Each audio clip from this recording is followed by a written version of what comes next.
Oh, look, we're recording now. Welcome to Bonehead Weekly. We're insulting each other while Marianne laughs and looks on. Ma- Welcome back, Marianne Farley. Actually, not only a good friend of ours, definitely a great friend of mine, and I love you to death, but also just always been really supportive of the show. We had you on talking about haunted house and haunted house movies and ghost chasing a while back.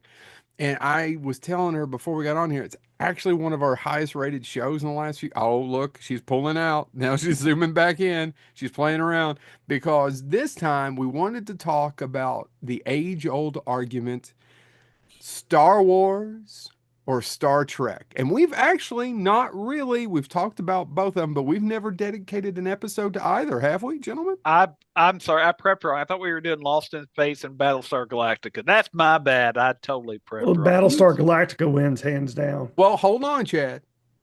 No, Which one Dr. are we talking Smith. about? If we're talking about the reboot, yes, that's a better show. But if we're talking about the original BSG with It Lauren, still beats Lost in Space. Don't you no, blaspheme Dr. no, Smith. no, Fuck, Dr. Smith, Harris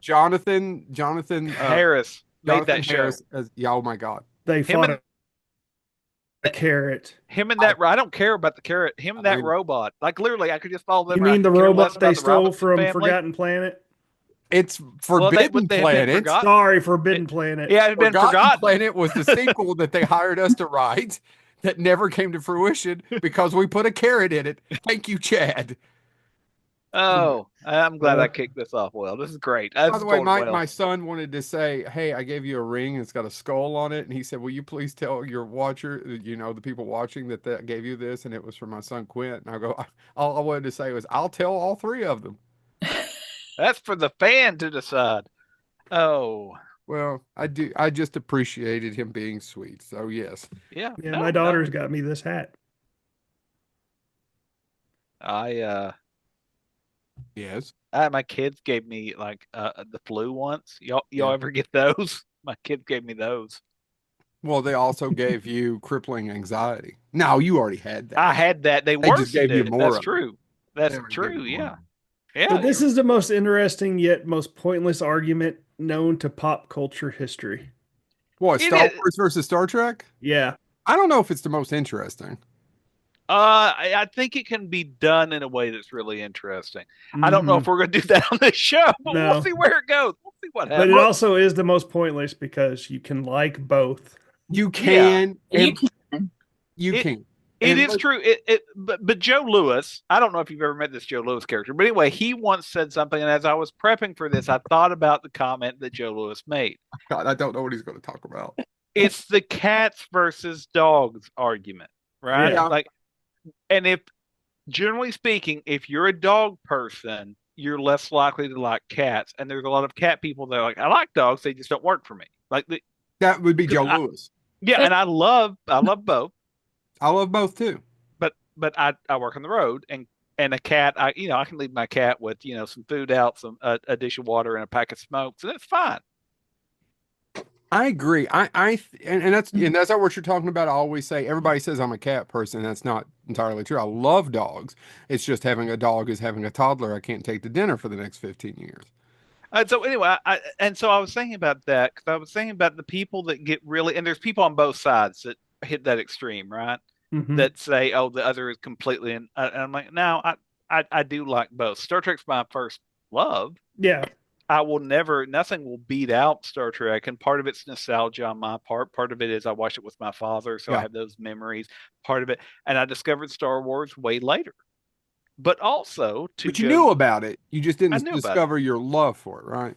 Yeah. Yeah. Well, but I mean, there was that period in the 80s where there was kind of a lull. It wasn't readily available. No, that's true. And if you didn't have cable or a satellite dish, Yeah. And I I don't didn't. think, I don't even know if you could readily available get the VHS tapes for a while. Could you? I'd No, have to that's what go I mean. look this When up. they re-released them and it came in that box set, not the special editions, but the box set that came before the special editions, The VHS tapes? yeah, was I have probably it the here first somewhere. time I saw all three of them kind of in a row. Yeah. So yeah, Yeah, and I have this long story. I have that story of I didn't know Return of the Jedi was part of two other movies until I was a lot older, because that's the only one I was ever introduced to. But I loved Return of the Jedi. And now, granted, now I'm older and I've seen all of them. I realize it's not the best one, but that's what I was introduced to, and I loved that movie. But at the same time, I'm like James. I kind of lean more towards Star Trek over Star Wars because I have different ties to it than Star Wars. But Star Wars was my first love because of Han. I really liked Hans and Chewbacca, and R2D2 and C3PO. I never had a Luke Skywalker. I never had a tie to Darth Vader or any of the main, like, but I always liked the side characters. Yeah. Marianne, how did you get into Star Trek? Let's start with you because they've heard all, and I'll tell my story, but I kind of want to hear Marianne of Yeah, because I don't think I've ever talked about how I got into Star Trek, so I'll go after Marianne. Yeah. yeah, Okay. Um, I can remember as a child, and I'll say this, and no comments about my age. I'm the you look lovely Thank for you, 35. but um, I was born the same year that Star Trek premiered, so I'm the same age, and I can remember The next generation in 87, right? yeah, no, but I can remember on Saturdays when I was a child, probably 7, 8, 9, something like that. It was always on Saturdays watching it. And I really, though, became a diehard Trekkie with the 25th anniversary. That's when I really started buying stuff and looking at stuff and all that different things. And especially, I like a lot of the different series. Some of them I haven't watched, but the original series is my favorite. So, Well, I've got some questions for you about that. So you okay. say on Saturdays. Now you were like a lot of people because we're getting to that place where if you watched it live, it's time to schedule your visit to the home. But if you caught it in reruns, like James, Yeah. I was going to say it's more than the home. It's hey, I saw, well, I can't say it, but there's somebody who may be Trek related and I saw their panel time because I didn't think they'd be doing a panel. Is that dropping enough hints? Yeah, Yeah, no, yeah, I know exactly who you're talking So, boys, you know how I always say I don't have a bad story? Let's see how March goes. about. That being said, you caught it in reruns like everyone else, right? Hmm. And Yeah. Saturday it was. James, you said you caught it in the afternoon. You know what? Well, I know Chad, but this will lead up to it, and I'll come back to you, Chad. But James, you watched it in reruns with your dad when he'd come home from work? yeah. It was so Fox 56, which is still the affiliate out of it wasn't Lexington. Fox 56. I'm sorry, it wasn't Fox 56. It was 11, and it was out of Huntington. Yeah. And we could pick it up on our antenna when we had three stations. One was the Ag Report. One was when Fox was just becoming a thing. They had no original programming to speak of, and they just aired reruns. And my father would get home from work at 6 o'clock, and Star Trek came on at 6. MASH came on at 7. I grew up watching MASH, but obviously I preferred Star Trek over MASH because MASH wasn't as a 3, 4, 5 year old. It's hard to get into MASH. Yeah. So, but Star Trek immediately, and I can still one of my favorite, and it's still my favorite episodes. And I think it's probably looking back, the first one I die hard remember. Still one of my favorite episodes, and I have the signature of the protagonist in my basement. Was the Squire of Gothos, Trelane, which was kind of, as Peter David said when he did our show, the proto Q. Mhm. And I love that episode. I defend that episode still, I think, one of the more underrated episodes. I'm biased, but it's one of my favorite episodes because it's just great. And so, yes, absolutely. As I watched it, it was probably the first thing, like all the other kids would be Sesame Street, and I bet now Star Trek. Yeah. So, did you watch it by yourself? Were there any Trekkies in your family, Marianne? Any science fiction nerds? Your mom, your dad, or are you just that weird little girl over there in the I'm just that weird. I'm still that weird little girl that just picks out things and everybody else is like, what in the world? Yeah.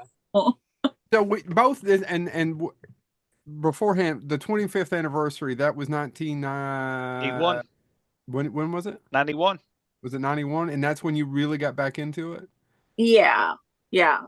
I know I had watched some of the movies and stuff before that, but that's when I really got back into it Okay. and started purchasing things and collecting things.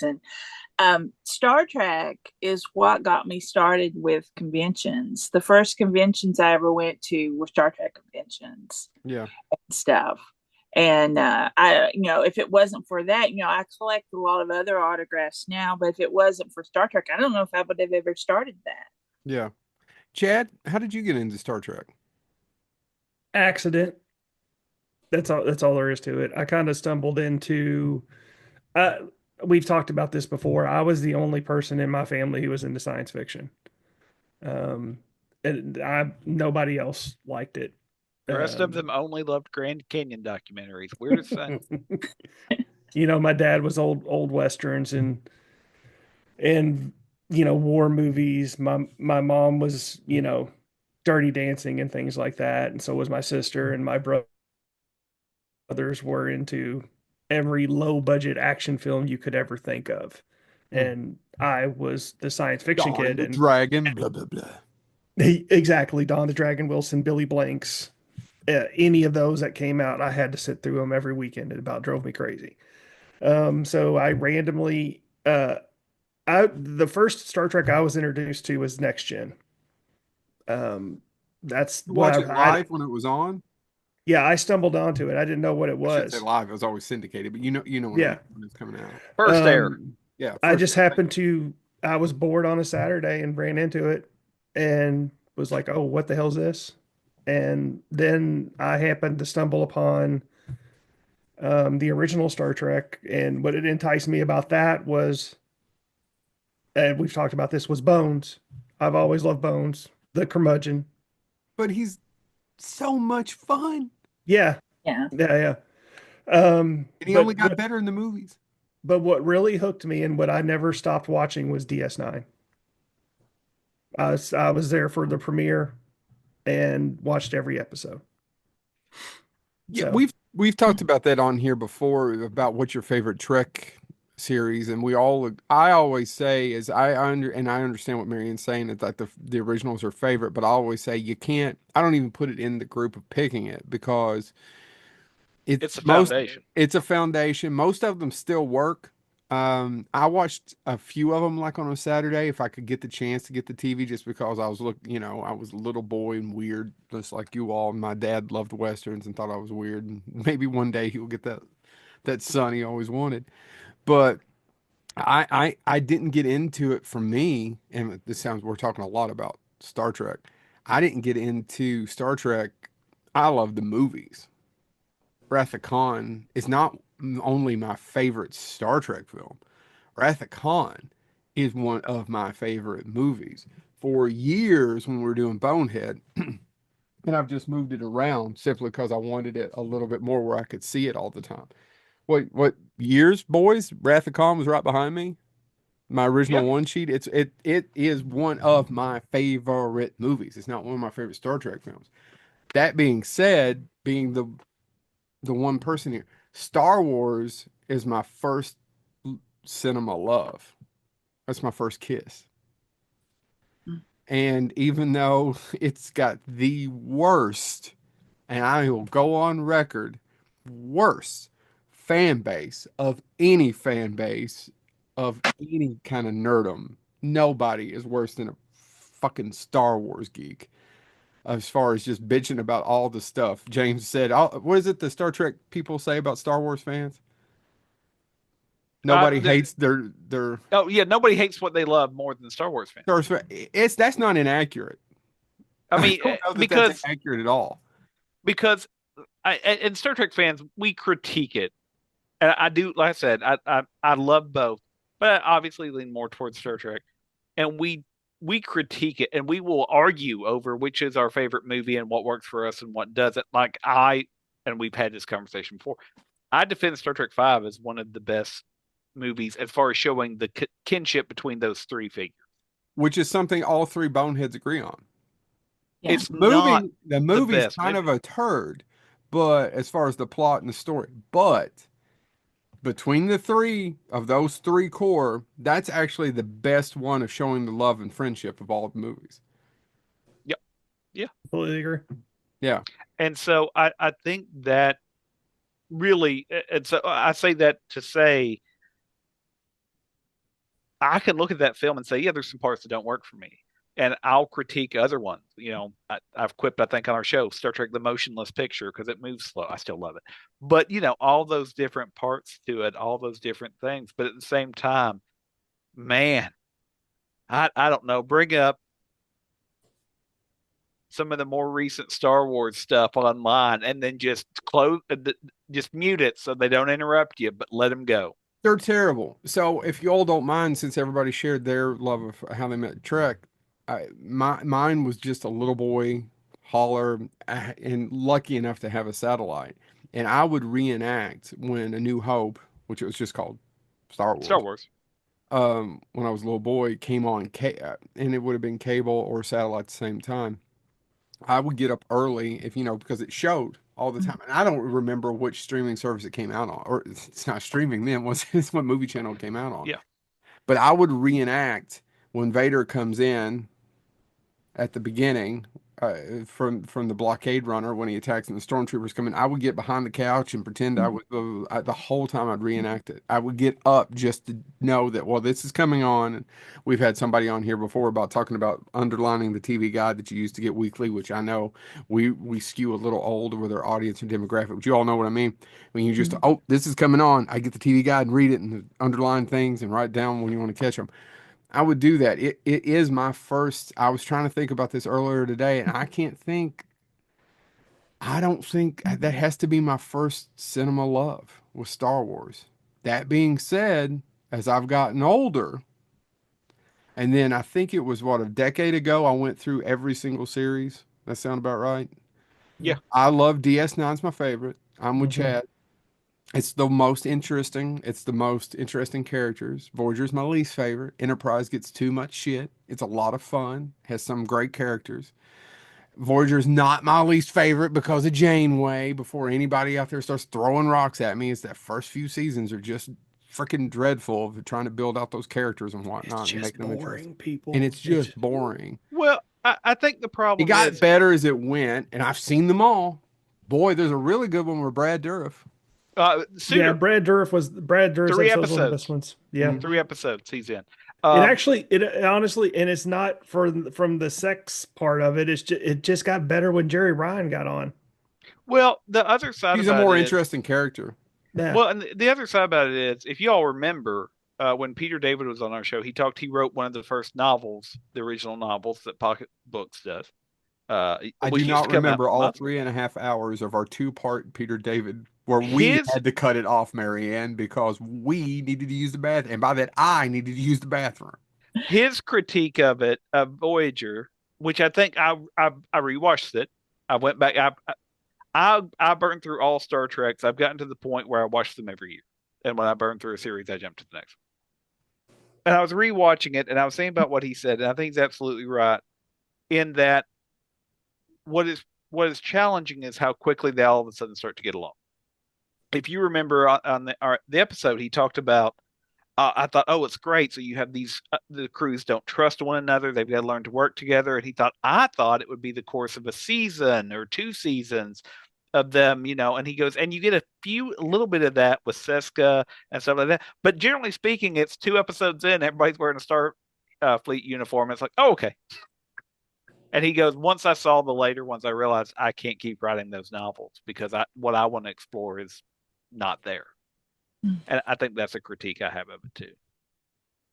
Yeah. It had some cool concepts. So I know that I have, and it took me a minute because this shirt was buried. So if you're just listening to us and I have a shirt that says Vader was framed. I've had this for years and it barely fit when I used to be really big. Now I'd put it off to the back. So if you all don't mind, I'm wearing a Star Wars hat. If you're just listening, I'm going to join both houses and say, I love them both for similar, but yet completely different reasons. Trek is great, more three-dimensional, more history, more storytelling. That being said, Star Wars is my first love, and it's so hard. So many of those scenes are just I'll just stop and watch. It's the parallel is one is a fairy tale, Yes, a well-made fairy tale. It's a fairy tale. it's a But the fairy tale. thing The about other that one's actually is, science fiction. even as I get older, I'm like, there's times and places where I want the fairy tale. I think that's and so, but I do think so. And the other thing that you have, and that I appreciate, actually, I appreciate more as I get older, and actually as they've expanded the Star Wars universe, and I'm going to make the people that hate certain parts of the Star Wars universe mad here, but I argue the reason I like both is both of them show this striving for a utopia, but really neither one of them exactly hit. Star Trek gets closer, but then you meet other aliens and your or other But there's no situations. drama in Utopia. Oh, The, that's what I the, the, mean. the, the idea is There's no. flawed from the jump. Roddenberry's idea is flawed from the jump. Well, and the flip side of that is the more of Star Wars we get, the more it slides quicker into the idea this is all a dystopia. This is all. I mean, because if you go back and watch the first Star Wars,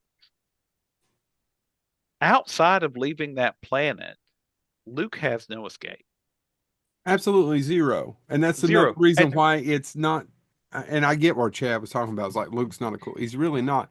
But I do get where people can picture themselves as Luke and understand and empathize of I am stuck here. I have to help.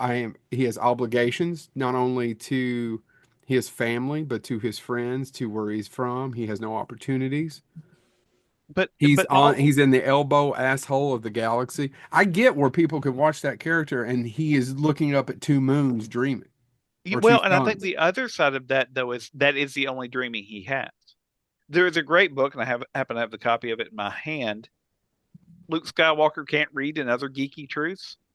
If you've never read it, check it out because it actually starts to point out, look at his room. He has a toy spaceship. There's no books. The only books we see in the entire Star Wars universe are what? The Jedi Hmm. Chronicles. Yeah. There's no fiction. There's no this is a world that is beat down fiction. And I think as I get older and the more I think about it and the more I watch it, I'm like, what a phenomenal way to divide these two worlds. Because in Star Trek, we have Sherlock Holmes, we have Robin Hood, we have these figures to They aspire quote to. Shakespeare. Yeah, well, and I mean, and there's also pop culture. Even Picard, who was, I mean, comparing him to Kirk, was considered one of the stodgier of the captains, admires a fictional detective, Dixon Hill. Luke Skywalker, that's called Luke Skywalker Can't Read, not because they're arguing he's illiterate.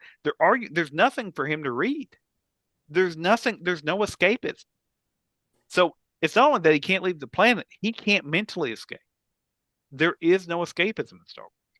I feel like we're leaving Marianne out of this. Marianne, jump in anywhere. Okay. What about Trek?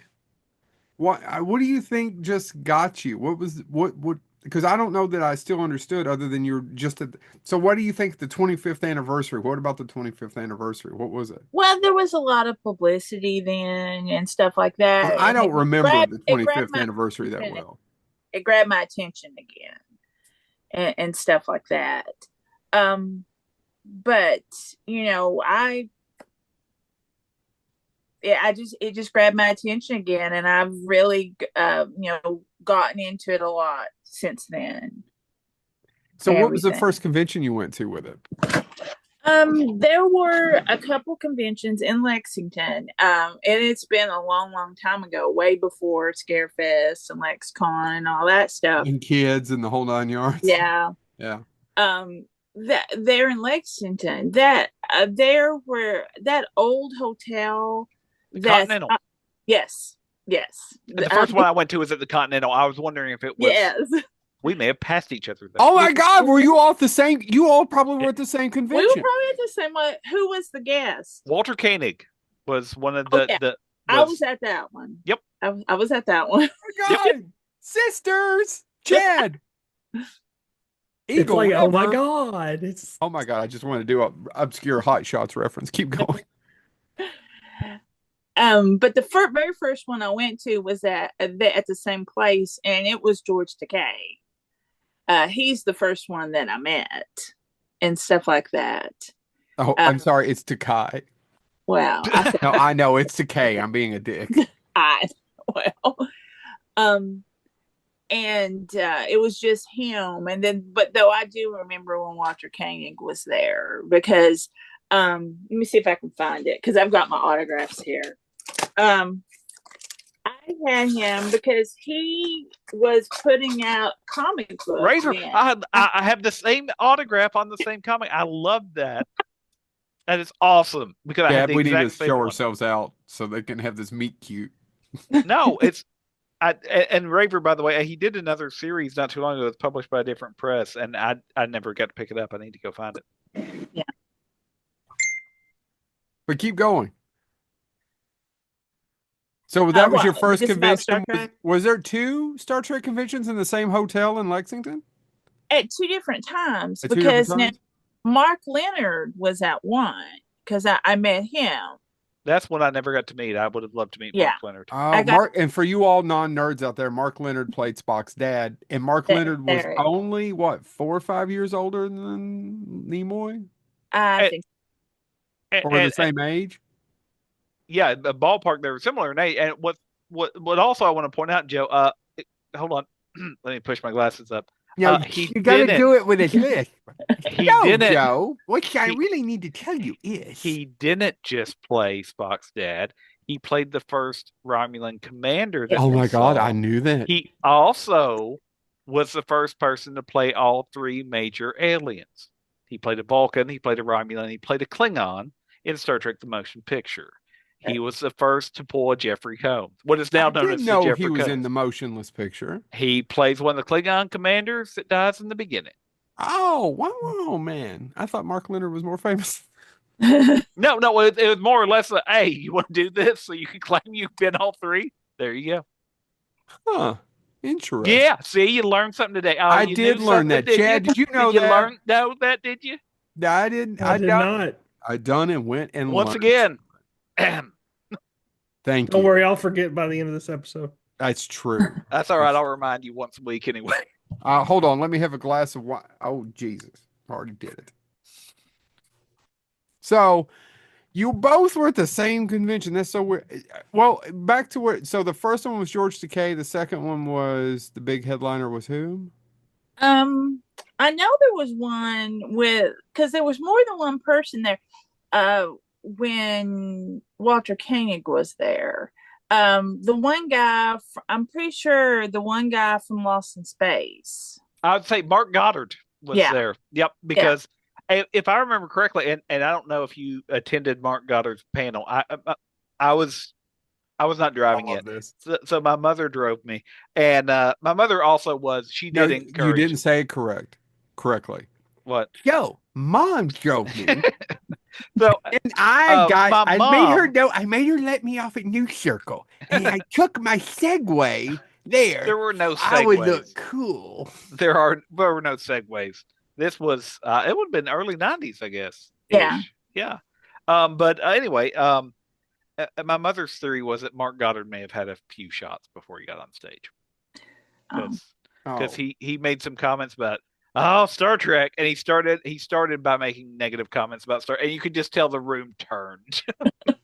I was like, dude, we were here to support you in some ways, but you just attacked the headline. It's a Star Trek convention also with you.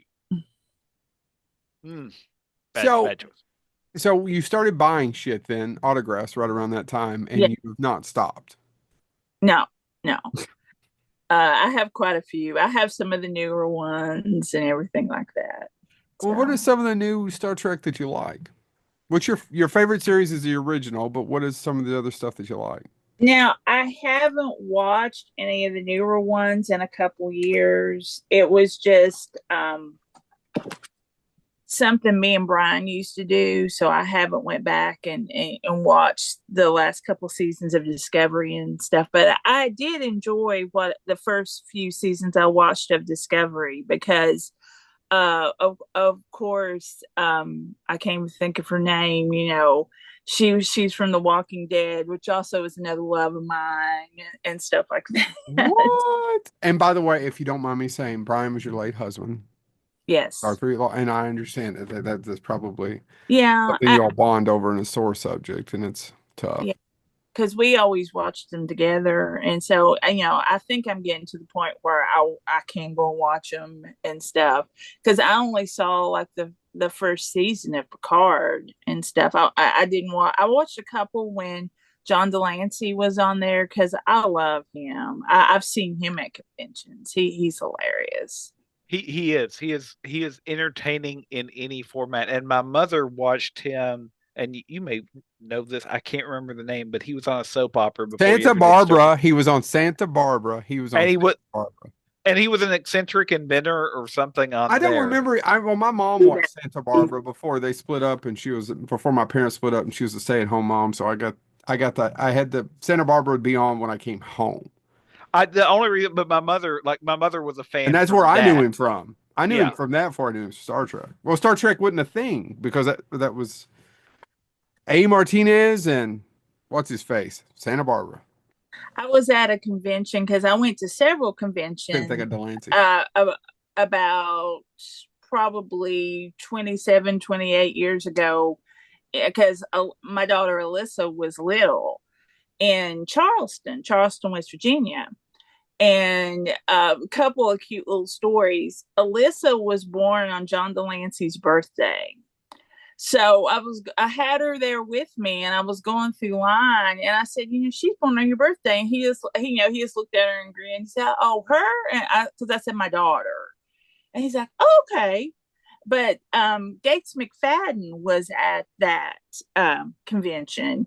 And I was sitting on an aisle seat and I had the stroller out, sitting beside me in the aisle. And there were several times I could tell when Gates McFadden was talking during her panel, and she would look at Alyssa. And so when I went through to get my autograph, she said, she was really good today. And so she made that comment she remembered and Yeah, stuff. I don't know how you take you an infant to a convention. you bring up something that I think is really interesting. I know this is not the subject of the show, but we all have kids, and the encountering celebrities with your children and seeing their response is something I love. And I've told the story on our show before, but my son was a huge fan of the new, well, not new anymore, it's off the air, but the Flash, the Yeah. CW Flash. And I told him when they John Wesley Shipp, I was like, he played the Flash that was on TV when I was a kid. And he played the father, and then Yeah. old the other universe Flash, the Golden Age Flash, whatever. Um, and when they announced him for Lexington Comic Con, my son was like, I gotta go meet him. And he talked all the way through the convention floor, couldn't shut him out. We're gonna go meet the Flash. We're gonna go meet the Flash. And he was small enough. I had him on my shoulders, like he was probably 4. Um, and so we got up there and to get his autograph, and my son saw him and couldn't talk. And I was like, you talked all the way. And then, so we got up there. And like, my son has been eager to meet you. And John Wesley Shipp, if you've never met him, is phenomenally a sweet human being. And I'm so sorry, but you boys know that I only do this specifically, and I've said it before. That guy is nice behind the scenes. Yeah. No, I mean, I'm not saying a lot of celebrities aren't. Marianne works with a lot of celebrities, but she knows what I'm talking about. Yeah. yeah. No, he was sincere. And so he said, hey, what's your name? And he still couldn't talk. And so I was like, I'm sorry, his name's Silas. He's just like, he is beyond excited. So he took time with him, did all this stuff. It was about 3 minutes in, all of a sudden Silas went, Silas, my name's Silas. And I was like, okay, delayed response. He's back now. We're good. But it's one of my favorite memories. And again, when you have that sort of encounter, when they remember them, when they engage with your children, it changes. I've been a fan. I went to conventions obviously before I had kids, but there's something about seeing your kids' response where you're like, man, it's it serves a different purpose. It does something else for me. I don't know. It gives they get a halo effect. So if John Wesley Shipp right now murdered somebody and you read the article, you'd be like, I bet that son of a bitch had it coming. Yeah, probably. You're right. I think Because when you have kids, all four of you agree if somebody does something for your kids, especially, you tend to yeah, put a halo. It's called the halo effect. Yeah. I get it. I do yeah, Yes. too. It's like, well, yeah, John Wesley wouldn't have murdered somebody for no reason. yeah, And honestly, if I saw it on the news, I'd probably think the same thing too. yeah.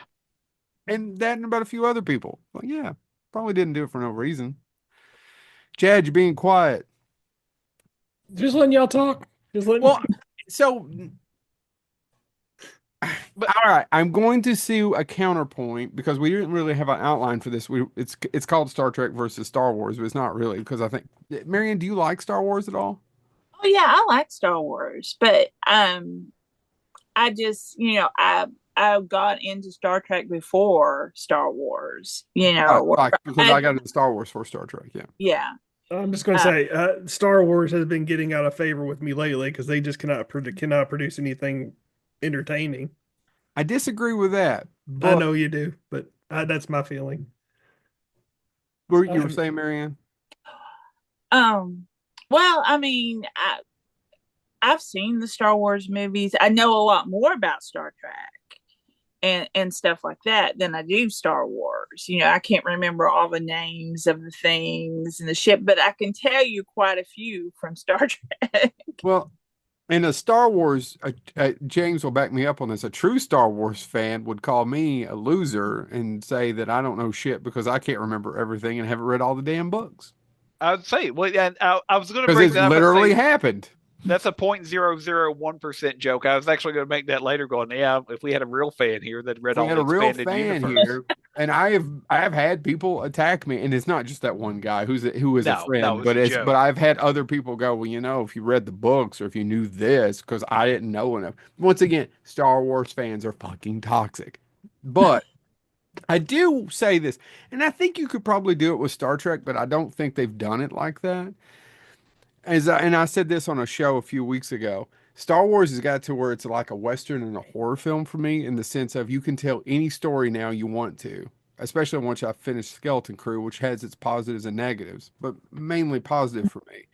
You can just put it in Star Wars. Yeah, yeah. You want to tell a pirate story? That fits perfectly in Well, Star Wars. Star Wars had zombies, right? Right. You want to tell zombies or horror? That fits perfectly in Star Wars. I don't know if Star Trek works the same just because I don't. I The think it Western could. component would work. The Western, I mean, because it was originally Wagon Train to Well, the it's Wagon Stars Train to the Stars. Yeah, yeah, yeah. was how Roddenberry sold it. But Well, But I feel like Star Trek has a more established universe where you have all the different shows and all the different novels and all the different things that go along with it, that there's more of a defined universe. And parts of it are real, like Earth is in it and things like that. that's And probably a good point. It's still more science fiction and more yeah, set in a little bit more reality than where Star Wars is literally a space opera. yeah. I will And point out Star Trek did have a couple of Western episodes, he oh did. yeah. There's more in a and Spectre of couple. the Spectre of the Gun. Oh, sorry. Stop. and there was a zombie episode at one point, I think. And gangsters. Couple Uh, of gangster ones. Oh yeah, yeah. piece of the action. Yeah, Um, that is how I won this photo at one of those conventions in Lexington, yeah. because you had to get up and give a question. If nobody answered it, you knew it, you won something. And so my question was, what was the only original episode that Spock and Kirk were in an actual vehicle? And it was Piece of Action. That And weren't in the I won. actual vehicle? They were in a car Yeah, they were in because a he car. doesn't know how to drive stick. Yeah, Oh, yeah, okay. I yeah, wouldn't have got that either. yeah. And so, Filmed on the back lot. yeah, yeah. but I just feel like in that Star Trek universe, you can find almost anything. So they could put whatever Yeah, I just guess you're right. planet by itself. Yeah. What's your favorite movie? Your Um. favorite Star Trek film? You don't have Number to say number four, The Voyage Home. I've always liked it. the whales. What? I'm just giving you a hard time. That's usually the people Uh, who don't like Star Trek is usually their favorite one. well, I've always liked it, but when I got to meet Leonard Nimoy, and I only got to speak to him. It was in Raleigh, North Carolina, Mm-hmm. about 25 years ago, because Lissa was just little. And when he came on and did his panel, that was a question I asked him, of all the things, because I had just read his book, I Am Spock. I've Yep. never read I'm Not Spock, but I have read I'm Spock. And Same. I said that, I just read that book, and of all the things you've ever done, what was your favorite? And he said, filming and working on The Voyage Home. That was just his favorite. Of course, he directed it, and Mm-hmm. he and everything. So that's one reason. But I love The Wrath of Khan. That's one of my probably top three would be The Wrath of Khan, The Voyage Home, and The Undiscovered Country. 2, 4, and 6. I can't. And you know Yeah. what they all three have in common? They were written by mainly written by Nicholas Meyer. Yep. Yeah. Who, by the way, can I do it, boys, real quick? We've had him on the show. Yeah. And he, by the way, writes Still Sherlock my Holmes favorite. books. I think that was the biggest get. Just recently had another Sherlock Holmes book came out and did a book tour with it. And if you've never read any of the Sherlock Holmes book, it is his, which is also why he builds references to Sherlock Holmes in the Star Trek. But his, I don't want to say obsession, but obsession with Sherlock Holmes, it's like reading. They read like they were written by Sir Arthur Conan Doyle. They're beautifully done. So sorry, just a side note about him. He's phenomenally a strong author. No, it's in it, and the Voyage Home is a lot of fun. It's Yeah. definitely the funniest. But it also has these great character moments because my favorite character of all time, I've said so, is Scotty. Scotty has always been my favorite character. And the scene with him and McCoy giving the secret to transparent aluminum away, it's one of the few scenes with McCoy and Scotty. Both of them are just nailing their roles there. Yeah. Playing off one another. You got very few Scotty McCoy scenes, and that's one of them. And it's just so well done, and it's so much fun. Yeah. Well, hold on. So, what do you all think is the most popular in pop culture? Star Wars. Star Wars. Why? I don't know. And it I think depends. it's Star Wars too. I mean, Star Wars. Okay, pop culture maybe. I think culture is Star Trek. And let me justify what I'm Yeah, saying. I'm about to give Yeah, that Chad look too. I see what you're saying. I Yeah. don't know that I do. What's in the Smithsonian from Star Wars? I Because don't our know. Enterprise hangs there. Yeah. What is was- in the Smithsonian from Star? Well, it's probably because Lucas wouldn't give it up. Oh, well, that's what I fully- mean. But our cell phones, right, were modeled on what? Yeah. Right?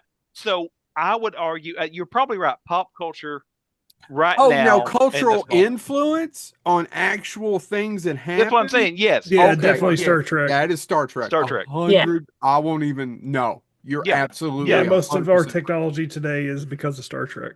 Yeah. Yes, I And found agreed. an article like Bluetooth and GPS and a lot of medical things. Mhm. I mean, I read an article that the guy who invented the first cell phone said he was influenced by Star Trek. Oh yeah, why can't we do this? Why can't we just flip Yeah. something open and talk to somebody? And so I think also He was though, lying. He was into Dick Tracy.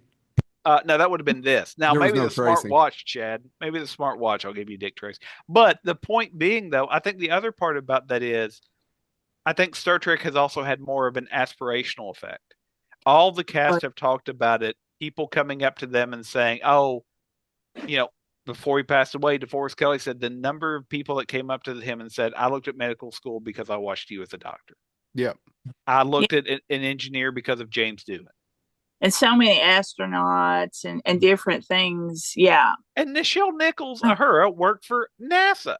Yeah. She became a goodwill ambassador for NASA in the 70s through the 80s, And up until really she passed all away. that story about how and I'm not really sure if it was second season, third season, she was going to quit the show. And then Martin Luther King Jr. came up and talked to her how important she was in that show and urged her to stay with it.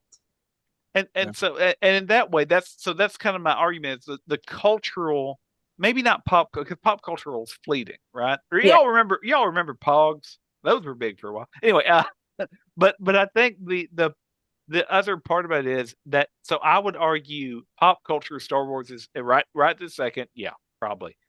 But I think Star Trek is cultural. It is now built into the culture. Why Star Wars such a pop culture? I don't know. It's hard to ascertain or know. No, I would argue it's because it, as we said, it's my argument, and y'all feel free to disagree, but it's because it is a fairy tale. It's easy. It's not overly complicated. Yeah, there's no techno babble. Well, it's not even that. The characters are slightly one-dimensional. It's not overly complicated. And my favorite characters, there's a bad guy is in black. My favorite characters from Star Wars, and I do have these in my office, are the ones that don't fit neatly into that thing. Lando, right. and from the newer films, DJ, don't join, Benicio del Toro's character, are my two favorite characters. Lando, obviously, number one, because they don't fit. Like, Lando shouldn't live. He really shouldn't. He betrays the good and the bad. He betrays Vader. He does, and he doesn't get forced. We know Vader can force choke people from 4 ships over, and Lando just goes right about his day. Mm-hmm. He betrays everyone and is still a hero. That's why I find him such a compelling character in Star Wars. Plus, Billy D. Williams plays him so cool. Let's face it. Is it weird that my favorite character still to this day overall in the entire Star Wars universe is Jabba? But he's kind of the same way. The Force doesn't work on him. There's he's normally the smartest person in the room. He's the godfather of the Star Wars universe. And nobody shits about Jedi. No. Yeah.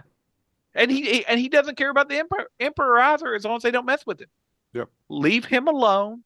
They did a pretty good job with that, actually, with the Mandalorian and the Book of Boba Fett, as they went through it too, about how the Hutts are like that. Back to what you're saying, James, about leave them alone. They're just trying to do their business, and they don't give two shits about anybody else, and ain't gonna put up with any bullshit either. Right. And you were pulling out something you wanted to show us. I'm sorry. Oh, I was just going to comment that I do have some Star Trek autographs too. I mean, Star Wars autographs too. So, I mean, I've got Dave Prowse. I actually never got to meet David Prowse. You got a Carrie Fisher one?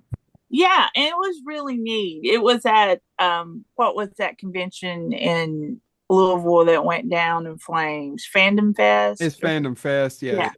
Yeah, I met her at it, and she had her little dog at the table and everything.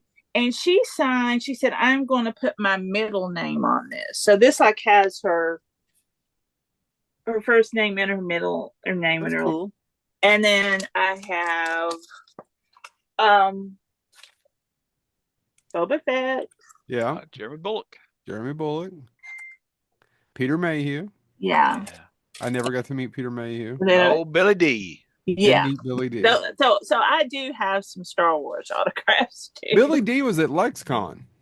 Yeah, that's where I got that. Yeah. And that was, who was down through there? That was one of the, the early years. And they all run together. He's one of the people that I didn't have a good impression of. Sorry, Billy D, but no, I've heard it several times before. Yeah, he was really aggravated because I know, Jared's always had the Power Ranger people, especially in the early ones, and he was acting like, why were they getting so much attention and stuff? That was the impression I got. But I got him at Lexicon. Well, to defend Billy D, not that he needs me to defend him, because why would he? He's not going to hear this. But I kind of understand where he's coming from, because he himself, outside of Star Wars, is an important cultural touchstone. I would argue. Like, Oh, dude, he's in Lady Sings the Blues. He's in Brian's song. Yeah, I know. Yeah, I mean, all he's this. a good all actor, this, actually. he's a Yeah. phenomenal actor. Oh my God, help me! The baseball movie. That's I was trying to which remember I the name hadn't. of I'd it. never even seen till like what is it? About 7 or 8 years ago. Oh my God, that's it's my a classic. regret. That's my regret. Bingo. And the Barnstormer. What's it called? Yeah, it's Bingo. a long, complicated I'm gonna name. have to look it up because now If you Baseball All Stars something anyway. Yeah, but the what I was going to say is we saw the poster. I don't know, Joe, if you were doing panels or if you were. We saw the poster at the con he was at, and I thought about buying the poster. I think the person I wasn't wanted, doing panels at the time. I've been to all the 30 Lexington Comic Cons, but I wasn't doing the panel. I think he wanted 35. The guy that had it wanted 35 for it, and I almost bought it and talked myself out of his original one sheet, and I kicked myself for it because I'm like, that is just awesome. Real quick, I do understand what you're both saying. I get Bingo Long Traveling All Stars and Motor Kings. There we go. That's a tough thing. It's tough to get out. Where they go around barnstorming baseball, right? Yeah, God. I mean, that is one of my good favorite movie. directed by John Badham, one of my favorite baseball movies. Yeah. But what I was going to say is, you know how New Line Cinema is the house that Freddie built? Lexington Comic Con is Power Rangers kind of built that. Yeah. So they get criticism every year. Why so many Power Rangers? But always people should shut up. People drive near and far because they were the first ones to have a lot of Power Rangers. That was a huge staple of a lot of people's childhood. I get it. I don't like it either. I've met more Power Rangers than most normal people, and I'm not. Power Rangers is particularly depressing because that's when I realized, I am officially grown up. Because I'm like, I don't get it. And some of them are very nice. And it's so weird because a lot of conventions are specialized. And to just like, you just have the supernatural conventions that Creation does. Yeah. And the Vampire Diaries ones they do. So it's just weird to think, well, you Celebration talking about Star Wars and Star Trek. Yes. So let me ask you all this about Star Trek and versus Star Wars, because I've been thinking about this. Now, this isn't necessarily true for all of Star Wars, but when you look at the two, and like I said, Joe is pretty much correct that the villains are pretty much, just one in that first trilogy. In that first trilogy, but we don't learn that Panda Bear died and set off Anakin. Right. I want everybody to remove that shit from their brain. Yeah. That first trilogy of not knowing everything else. Now the one downside. Oh, what was the show that got one season right before Skeleton Crew? Acolyte. Their villain, I really, really enjoyed. And I would have liked to have seen a season 2 just to see him expand. So Star Wars versus Star Trek, with the exception of Khan. Star Wars is pretty much, and Goldacott, way better villains versus Star Trek. Star Trek is not really villain based. Star Wars has a lot greater villains. Now Star Trek. Now there are some examples in the Star Wars universe. Han, Chewbacca, way better antagonist heroes versus Star Wars, in my opinion. You mean anti-heroes? No, just heroes. Period. Oh, okay. Protagonists. I just really think Star Trek has nailed that one. Where Star Wars, they're kind of. There's a few good Star Trek villains. I mean, they're usually a race of people. To your point, like the Borg. Yeah, the Borg's so boring. It got boring because there's a certain show that killed it. Well, Voyager, but I don't find the Borg are the zombies of the Star Trek universe. To me, because once you're part of them, you're gone. But like I said, though, I mean, if you look the Star Trek, you don't have Klingons.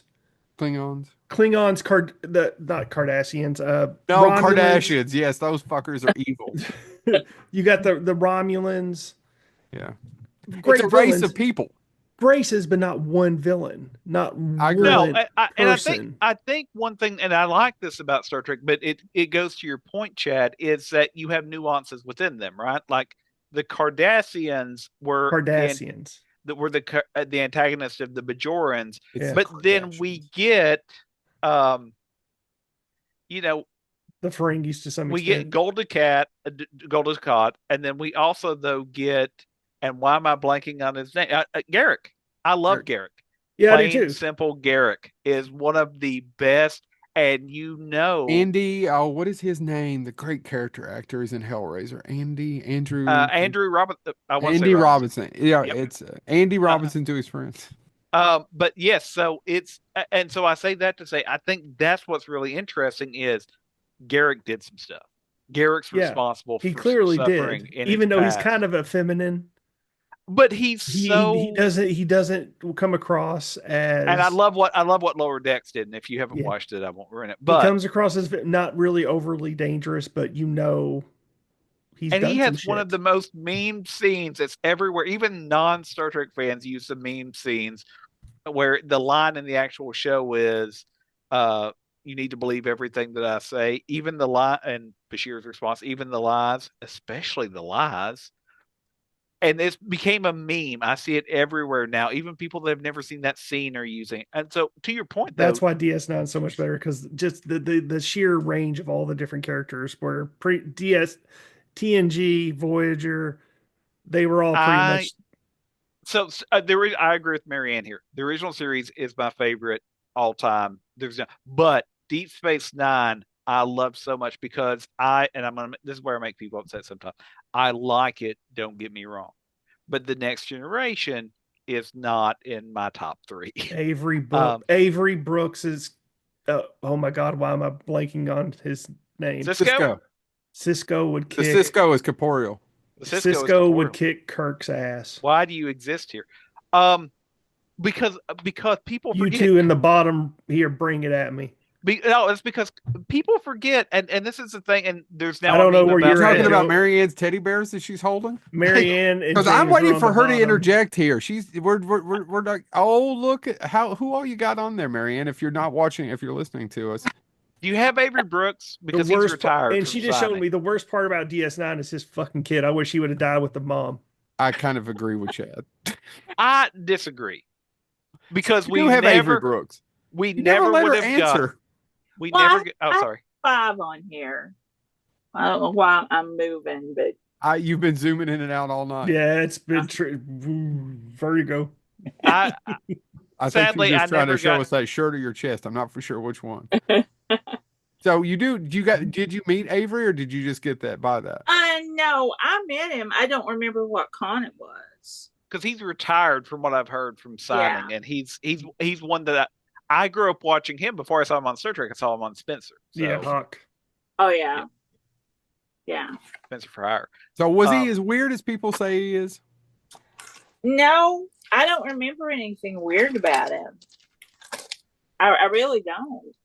I don't remember, feeling weird or getting any weird vibes. Oh, well, it's nothing. I don't think it's more of a weird that he's weird to people. It's more of he's just an interesting cat. Well, I have to pull this one out because I have all of these signatures. Where did you meet Whoopi at? And she has the whole Next Generation cast for the most part, Yeah. and Whoopi Goldberg all in one. It was a convention. It was a Wizard World convention in Philadelphia.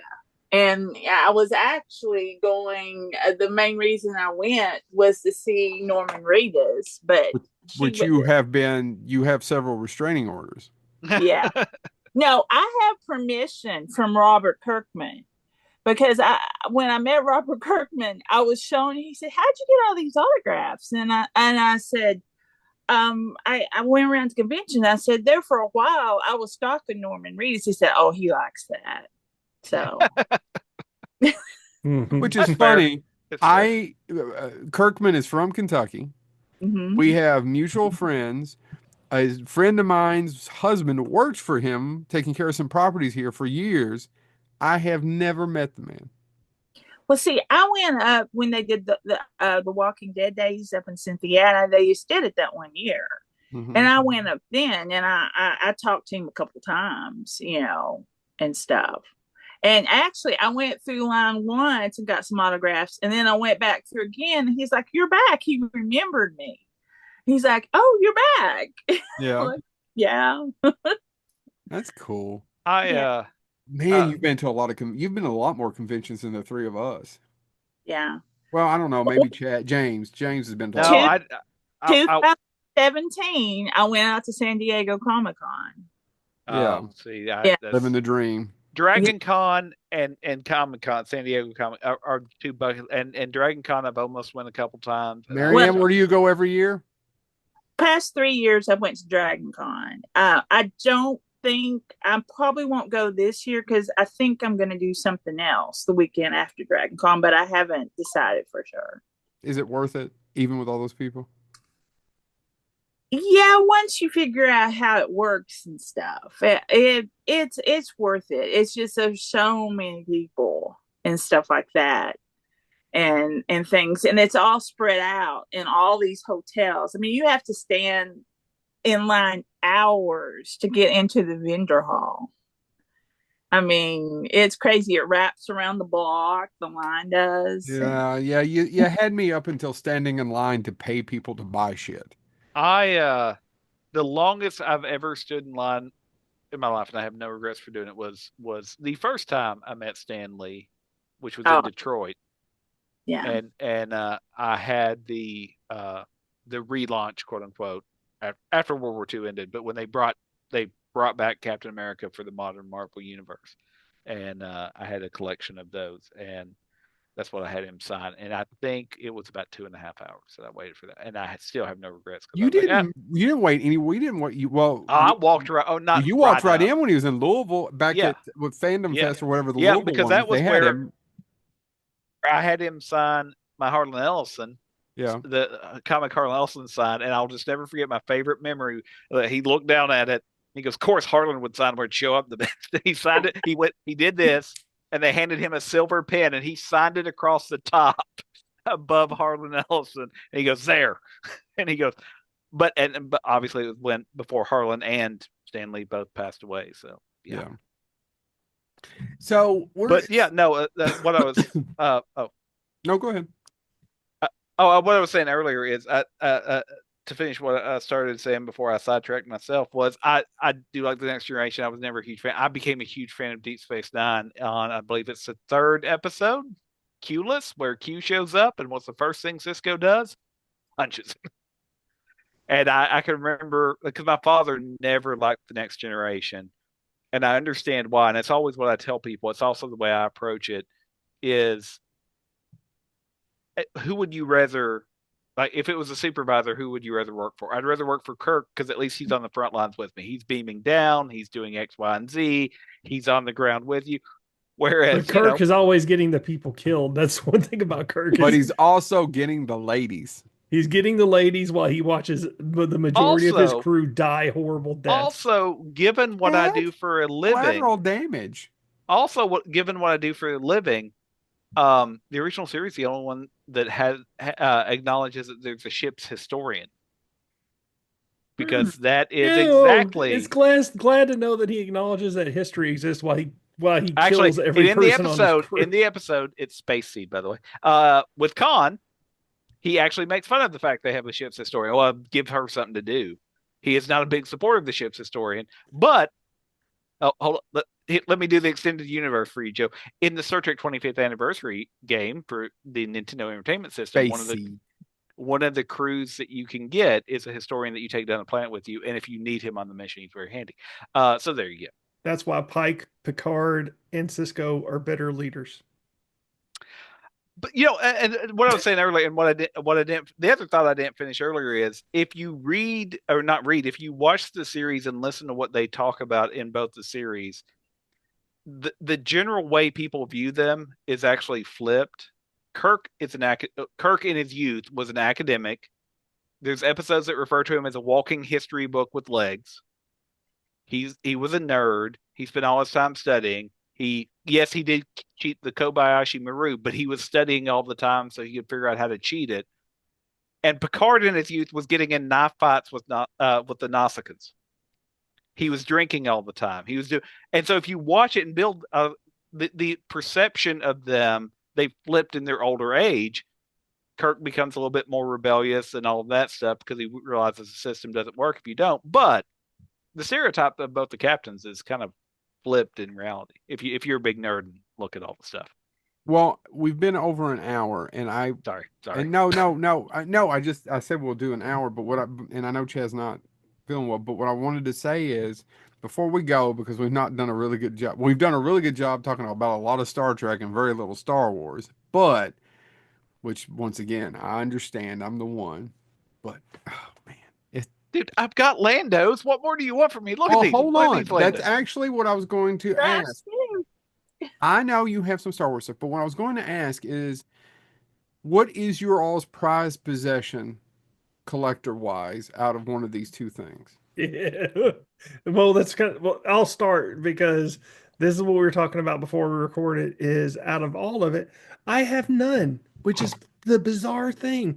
I don't have Star Wars, or the only thing I have is something Joe gave me, is a Muppet Star Wars crossover with Beaker as R2D, no, as C3PO, and Bunsen as R2D2. I also gave you crabs. Yeah, The but fact that you took the time to make them into little Star Wars characters is the worst thing about that. That was very important. so, but yeah, that's the only thing I have. I can't believe I don't have any. The only cool thing I ever had Star Trek wise, I gave to James. Okay. All right. Who's next? Marianne, you have it in your hand. Yeah. I have told my family that I want this put in my coffin when I pass away. Bullshit. I don't have DeForest Kelly's signature. I need it. No, Got you, Joe, digging you up. I don't have DeForest Kelly. He's one of the ones that I don't have. You never met him?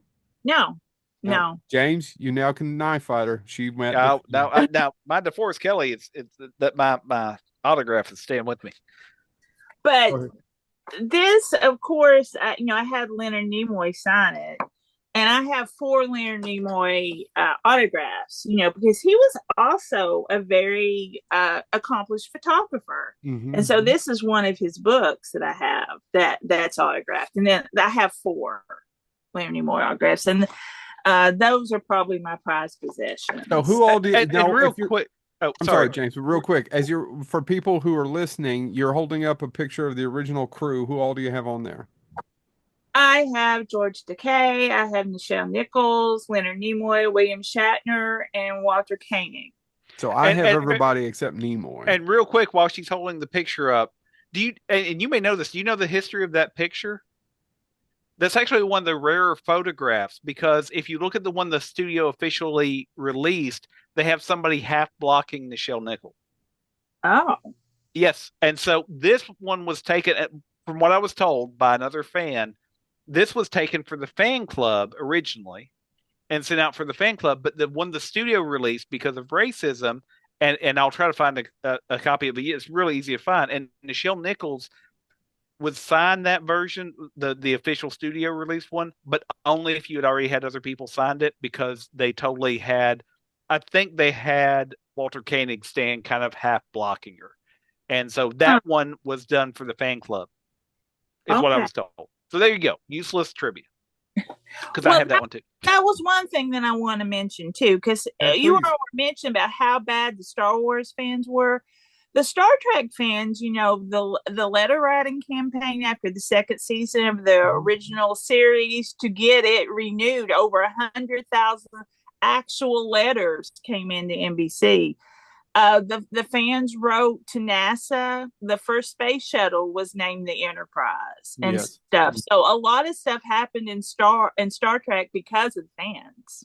Well, and you bring up an interesting point, because this is useless trivia for academics. But when Star Trek first hit syndication and had its big resurgence, really starting in the 70s, because it, of course, got canceled in, 69?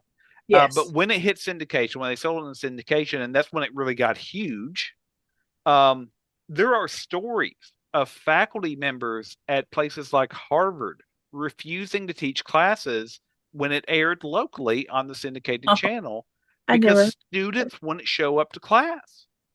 Their enrollment, like the classes would not make because students would be like, I'm not, if it, let's say hypothetically it aired at noon, I'm not taking class at noon. That's my Star Trek time.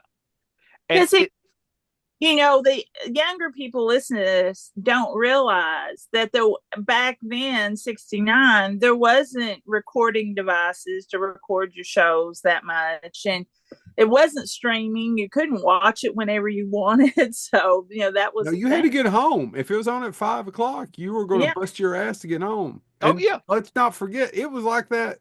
It's not like it was 100 years ago. It was like that. I mean, when did you all get a first VCR? Mid 80s? Yeah. Yeah. You could actually, late '80s in my house, but yeah, and then you could never, you had to be really rich to get one where you can actually do the time recording thing where it actually worked. Yeah. yeah. Yeah. Do you But all yeah, remember that? Some of them were on the top and you it never worked right.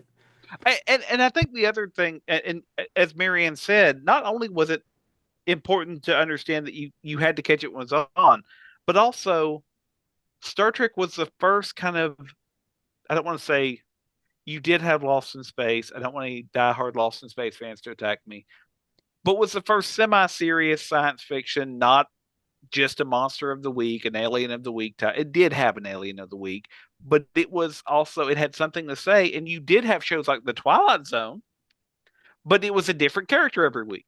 This was kind of the first one where you get to follow the same people week to week, and it was a semi-serious, not just for kids, not just goofy. I Mhm. mean, there were some goofy rubber suits, don't get me wrong, but it had something to say. It had a moral message to it, and I think that's why it's survived. But yeah, that is, so yes, there is.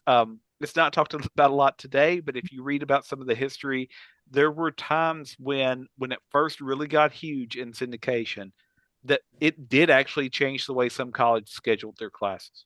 Yeah. True story. I can see that. So that's your favorite piece of memorabilia, right? That one with most of the original cast. Chet Yeah. has nothing. James?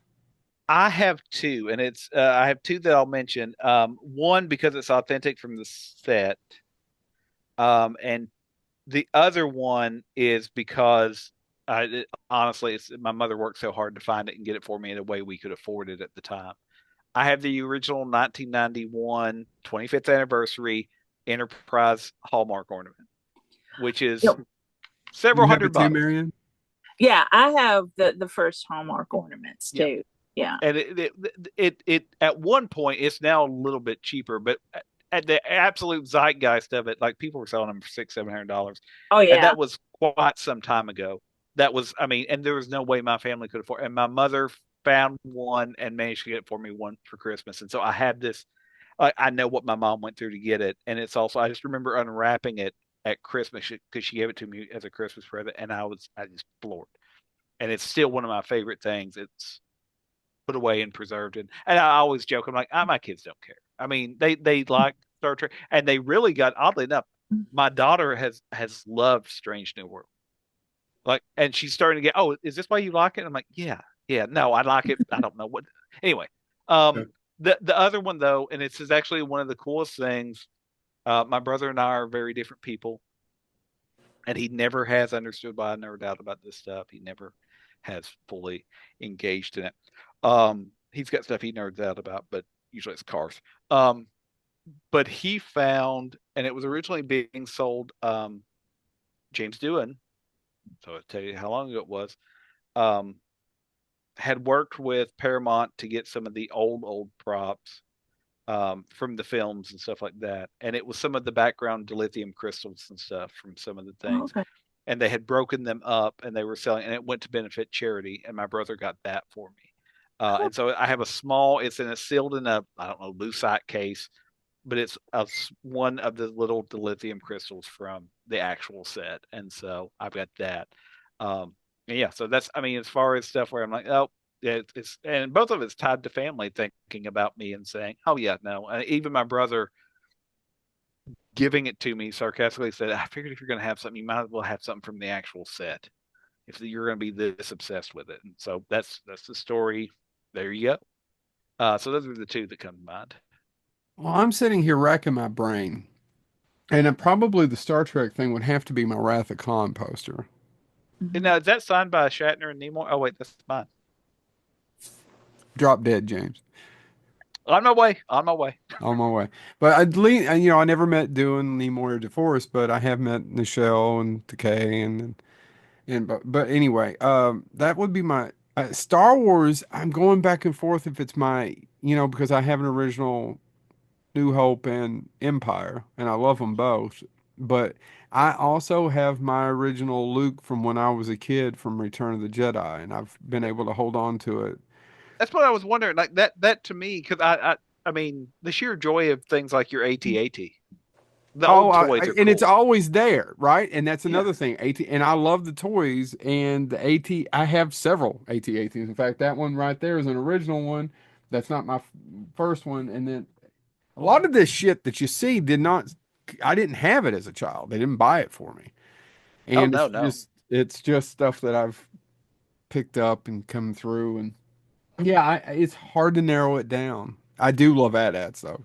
James is right. That was an ATSD, chicken walkers and TIE Oh yeah. fighters. I mean, I do a whole house in them. and again, I think that's one of the reasons why I can say I love them. I love both franchises. Is Star Trek tends to be neat and clean and sanitized, for lack of a better term, right? The Yeah. ships are smooth. And man, Star Wars does a great job of this stuff. It's one step away from breaking down, folks. And I It think does break down. it does break down, and that's actually, and I've Like said a this whole before. subplot in Empire is the damn Millennium Falcon Yeah, keeps breaking down. The I damn well, ship. and I've said this before. I think that's apropos of this. I love Star Trek. Star Trek, like I said, got me first. But Yeah. I've said before, as far as if you ask me to name a science fiction last minute rescue scene, it's when the Falcon shows up at the end of New Hope. It is Especially if such you've a never cool seen it scene. before. If you've never seen it before and you're right and it's about to blow, and then let's blow this place, kid. And it's And and the other thing I will say, my appreciation for Star Wars did go up when they re-released them on the big screen. well, it's a totally different experience.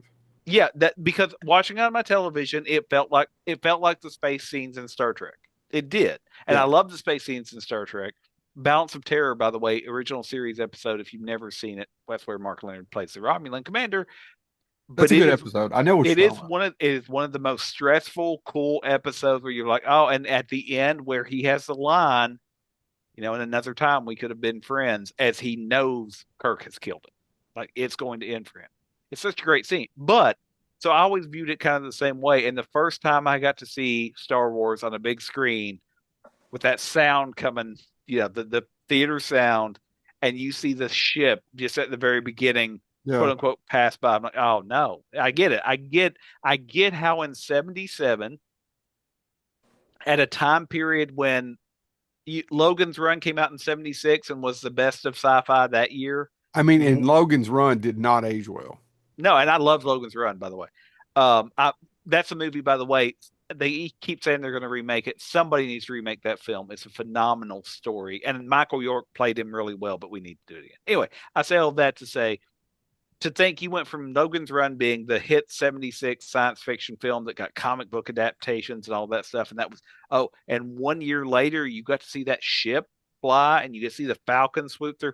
I get it. I can understand. My historian gene kicks in. I can be like, oh, I can understand why people were like, you have to see this movie. You Yeah. have to see it in theaters. I can understand why some theaters kept it for over a year. Yeah. All right. So, anything before we go to wrap it up? Anything else you want to show us, Marianne? Well, I wanted to show this. This is Hallmark. Yeah, I was gonna Uh-huh. say I had that. Yeah. Yeah, is Yeah. is cool. Yeah. And stuff. So, Oh, Um, real quick, Marianne, I actually wanted to ask you this question, and I know we're going over, and Joe's gonna kill me, but I don't care. Dad may kill you. I don't know. For all the so we've talked about Star Trek and Star Wars, and both of these have had the impact that they have helped other science fiction shows come about, oh right? yeah. What are Definitely. some of the things that they have helped create that you Star also Wars find helped Star entertaining? Trek come back. Yes, yeah. Oh yeah, yeah. There would not be the motionless picture if it wasn't for Star Oh Wars. yeah, because Paramount was like, "Don't we have something like that?" Yeah, I've heard that story many times. But But I it's true. also read that there was an interview for something. I think it was Star Trek, but they interviewed Lucas and Rottenberry, and Lucas admitted that Star Trek kind of influenced his screenplay for the first movie. Yeah, there's a Creation Entertainment You has the have to be only influenced. photo of them together, well, the only mass-produced photo, and Yeah. they surprised Roddenberry at a Star Trek convention, and they had just made a deal to do a Star Wars convention at the time, and so Lucas came out, and there's a scene of them shaking hands on stage, and Yeah. I was like, I couldn't imagine what it would have been like to be in that crowd. Oh Yeah, if you yeah. didn't know it was going to happen. Yeah. Yeah, Oh yeah. I like my nerddom would have exploded. They just would have been like, "Oh, he caught on fire and died immediately." That's amazing. I don't know. And see, Russian. I also found something in an article that Shatner said, and at a con or something, he was asked about the relationship between the two franchises, and he said they were very symbiotic, where that they worked with each other because Star Trek influenced Star Wars, and then Star Wars influenced the making of the Star Trek movies. I do know on in the earlier days of social media, I do know they jokingly I believe it was Shatner and Carrie Fisher would jokingly go back and forth at one another. And if you can go back and find them, I'm sure somebody archived them. They're Yeah, hilarious. They're hilarious yeah. because he would say something like, "I'm a captain, you're a princess. Shut it." And just and it was funny, and they were but it was good natured, and like but then the fans got involved and be like, "You can't talk to Carrie Fisher like that," and it's a joke. It's a joke. Let it go. So yeah, but no, I just wondered about that if there were any because I think about and I'll give an example. I love the Orville, and the Orville is an homage to Star Trek. There's no, but Yeah. it's a lot of fun on its own. And so I was wondering if there were any things that you could think that you wanted to talk about that wasn't Star Wars or Star Trek, but you can obviously see the DNA from both of them or from one of them in. Space Rangers. Well, what one of my favorite movies is Independence Day. And like when they're leaving the mothership and they barely get out of it and it explodes, that reminds me so much of Star Wars and stuff. The way the other ships chase them and things. But that's one thing that pops into my mind because I love that movie. I mean, BSG, Battlestar Galactica was, I mean, they all kind of, I mean, it's just what it is. It's just like Tolkien, and I always bitch about Potter and Tolkien, but it's just how it is. Tolkien stole from other people too. You Yeah, just build Tolkien upon, stole from Wagner, yeah, the opera. Um, you just build upon worlds with your yes, own but flavor. so And again, where Star Trek has such a big universe and it's been developed through books and everything, there's a lot of things other people can take. Yeah. Yeah. well, and some people have pointed this out. If you're a big fan of the original series, Obi-Wan's scene where he senses, there's an entire scene in the original series where Spock does that, where the Vulcan ship is destroyed, Yeah. and he senses their death because of the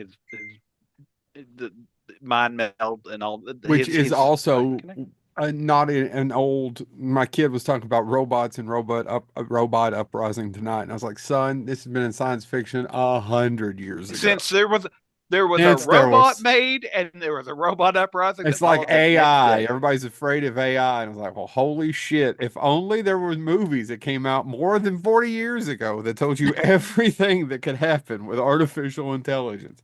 And then there Yeah, were books and stories 50 yeah. years before that. It's an old, old idea as far as science fiction goes.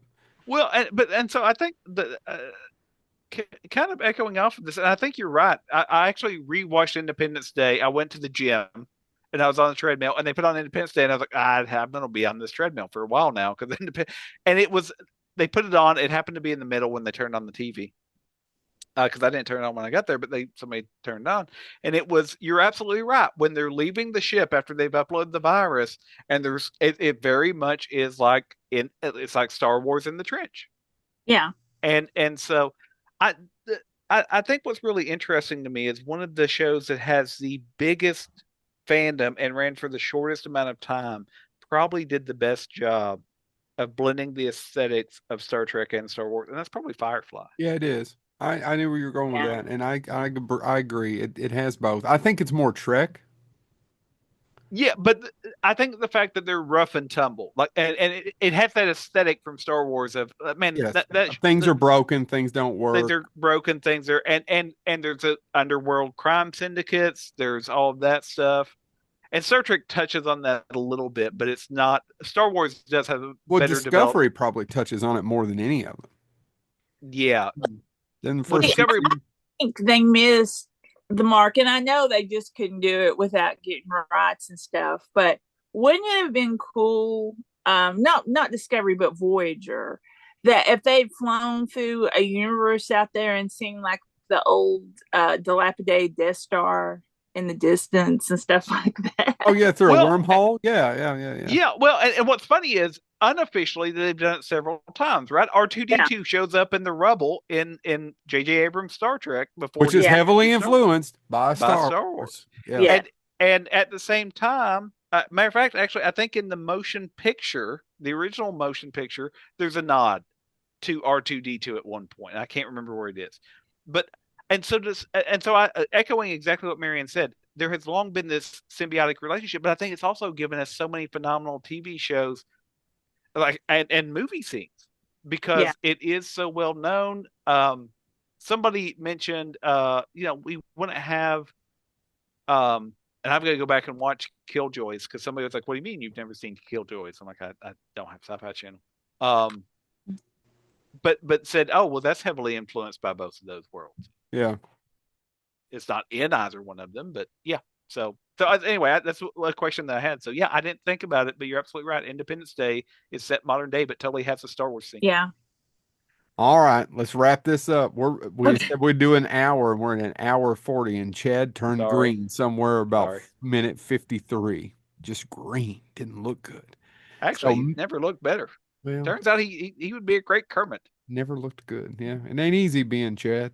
Now, Marianne, thank Well, you so much for coming back on the show. oh, thank you for letting me. And Oh, we'll we didn't let figure you. out another topic. I do appreciate, though, and if you're just listening to this, go back and watch it, because I appreciate you showing some of your collection, because again, as a Star Trek nerd and a Star Wars nerd, um, Her collection's huge. She's I shown me pictures before. Yeah. and it's but the fact that you have Dave Prowse, I appreciate, because my dream, and then I'll shut up, is my dream as a teenager was to get all the Enterprise captains, hmm which at the time, well, yeah, would have been, of course, William Shatner, which I had, Patrick Stewart got, but it was figuring out I wanted Patricia O'Neill, who's known for Piranha and playing Captain Rachel Garrett in one episode of Star Trek: The Next Generation, and I do have Alan Ruck as John Harriman of the Enterprise B, and then I was like, oh, I can get Scott Bakula, but I've never been able to get Patricia O'Neill. So I appreciate the fact you have some lesser known figures from these franchises like David Prowse, because yes, he was Vader, but most people think of James Earl Jones. So I just want to say, go back and watch this episode if you're listening to it, because seeing these are cool. And Marianne now has 2 houses full of this shit, and she will, for a little money, give you a tour of both of them. Yeah, Get but money up front.